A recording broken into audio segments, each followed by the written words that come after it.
1/2 cup அளவு எடுத்து வச்சுருக்கிறேன். முந்திரி பருப்பு நல்லா தண்ணியில் ஊற வச்சுருக்கேன் ஒரு 1 ஹவருக்கு மேலேயே. பச்சை மிளகாய், உப்பு, சோம்பு அதாவது பெருஞ்சீரகம் இது எல்லாத்தையும் ஒன்றா அரைச்சிக்க போகிறோம். இது தவிர வேறு எந்த மசாலாவும் இதில் கிடையாது. நான் ஒன்றா இது வேக போட்டுட்டு உங்களுக்கு காமிக்கிறேன். காய்கறிகளை ஒன்றா போட்டுடலாம். குக்கர் வச்சுருக்கிறேன். பட்டர் பீன்ஸ் முதல்ல போடுறேன். பட்டர் பீன்ஸுமே கொஞ்சம் நேரம் தண்ணியில் சோக் பண்ணி வச்சுருந்தேன், கொஞ்சம் நல்லா வேகட்டுன்ட்டு. அடுத்தது பட்டாணி,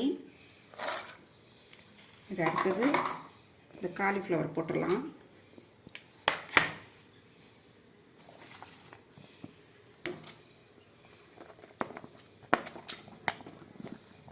இதில் மொத்தம் இந்த 5 காய்கள் தான். நான் வேறு எதுவும் சேர்க்கலை, பீன்ஸ் சேர்க்கலை. நீங்கள் கவனிச்சிருந்தீங்கன்னா உங்களுக்கு தெரியும்.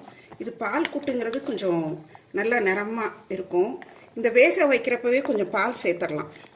ஒரு 1/2 கப் பால் சேர்த்துடலாம்.